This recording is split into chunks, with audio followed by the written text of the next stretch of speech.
नाज़रीन, ये जो सूरज हर रोज़ मशरिक़ से मग़रिब की तरफ मशरिक़ से निकलता है और मग़रिब में जाके ग़ुरूब होता है। ये जो मशरिक़ से मग़रिब तक का सफ़र है इसका, ये बेज़ाब्ता नहीं बाज़ाब्ता है। ये जो चाँद हर महीने नया बन सवर के, नई रोशनी के साथ, नई चाँदनी लेकर, नई रोशनाई लेकर ये जो नूर पाता है, ये बेज़ाब्ता नहीं। ये जो आसमान जिस जगह पर आप रहते हैं अपने कंफर्ट जोन, उस एरिया को आप देखें, आसमान की तरफ नज़र उठाएं, तो आपको पता चलेगा कि ये छत सिर्फ आप पर है।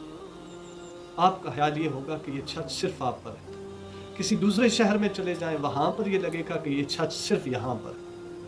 किसी दूसरे मुल्क चले जाएं तो वहाँ पर लगेगा कि ये छत सिर्फ इन पर है या उन पर है।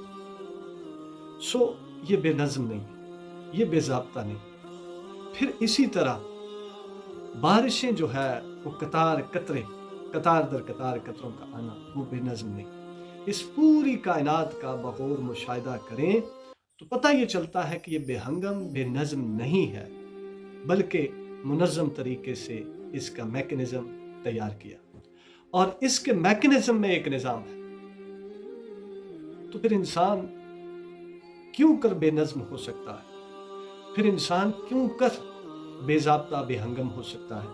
जबकि जिस कायनात का इंसान बासी है वो कायनात बजाते खुद बेनज़्म नहीं। ये जिस मोबाइल में हम वीडियो रिकॉर्ड कर रहे हैं, ये जिस कैमरा का हम सहारा लेकर वीडियो रिकॉर्ड कर रहे हैं, क्या ये बेनज़्म है? क्या इसके पीछे एक मैकेनिज़्म नहीं? यकीनन मैकेनिज़्म। अगर उसको फॉलो नहीं करेंगे तो वीडियो रिकॉर्ड नहीं होगा, तस्वीर कैप्चर नहीं होगी। इसी तरह फ़ोन कॉल्स पूरा एक मैकेनिज़्म, उनका अलग से एक फीचर, और पूरे सेल फ़ोन में मुख्तलिफ़ किस्म की एप्लीकेशंस के मुख्तलिफ़ फीचर्स हैं, उनका एक मैकेनिज़्म है, उनका एक निज़ाम है। किसी एक को भी उस नज़म से हट कर आप फॉलो करने की कोशिश करें तो वो पूरी एप्लीकेशन अपने पूरे पस मंज़र से गायब हो जाएगी। अगरचे ज़ाहिर भी रहेगी तो वो काम करना छोड़ देगी। वजह ये कि आपने उसको बाज़ाब्ता फॉलो नहीं किया। आपने कमांड जो देनी थी, आपने वो कमांड उस कमांड से हटकर कोई और कमांड देने की कोशिश की जो कि एक्सेप्टेबल नहीं है, जो कि उसके नज़म का हिस्सा नहीं। तो इंसान इस दुनिया का बासी होकर, इस पूरी मुनज़्ज़म दुनिया, पूरी मुनज़्ज़म कायनात का बासी होकर फिर कैसे बेहंगम और बेनज़्म ज़िंदगी गुजार सकता है? अगर इंसान गुजारना चाहता है तो फिर तवक्को क्या करे? क्या तवक्को रखे कि वो वापस उस घर में जाएगा या उसे जाने की इजाज़त दी जाएगी जिस घर से वो इस बुनियाद पर निकाला गया कि उसने नज़म तोड़ा? हमारे जद्दे अमजद हज़रत आदम अलैहिस्सलाम पूरी जन्नत में अलाउ कर दिया कि आप जिस जगह मर्जी जाए, जो मर्जी खाएं, आपका जो दिल करता है आप खाते जाए, जहां मर्जी घूमे, आपको आज़ादी है। लेकिन एक फल ऐसा है वो नहीं खाना।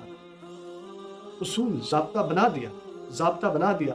वगरना कहने को तो ये कहा जा सकता है कि अल्लाह की जन्नत थी, उस जन्नत में इतनी वुसअत के बावजूद इतना छोटा सा ज़ाब्ता देकर इतना कैद करने की क्या ज़रूरत थी? वो जो रिस्ट्रिक्शन थोड़ी बहुत लगाई जिसकी वजह से पूरी जन्नत की वुसअत खींच के रख दी, हाथ से ले ली, छीन ली, वो आर्जी रिस्ट्रिक्शन लगाने की क्या ज़रूरत थी?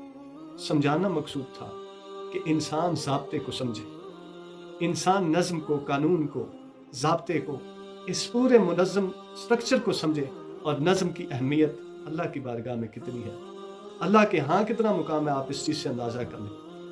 हज़रत आदम अलैहिस्सलाम हमारे जद्दे अमजद, आपने जो फल खाया वो बशक्ल ख़ता खाया, बशक्ल गुनाह नहीं खाया, लेकिन बशक्ल ख़ता सज़ा ये मिली कि आप चले जाए, चूँकि आपने नज़्म तोड़ा, इस घर को छोड़।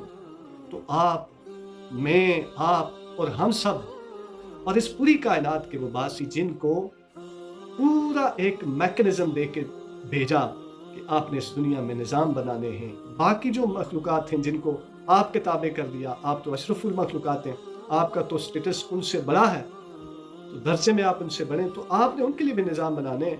आप कैसे बेज़ाब्ता ज़िंदगी गुजार सकते हैं? अगर आप गुजारेंगे پھر تصور کیجئے کہ جس گھر سے آپ ضابطے کی خلاف ورزی کرنے پر نکالے گئے تو بے ضابطہ زندگی گزار کر، بے ضابطہ بے ہنگم زندگی گزار کر پھر وہاں پر کیسے داخل ہو سکتے ہیں؟ یہ سوچنے والی بات ہے۔ آپ بھی سوچیں، میں بھی سوچوں، اور جن کو بات سمجھ آتی ہے وہ سارے سوچیں۔ اللہ کریم ہم سب کا حامی و ناصر۔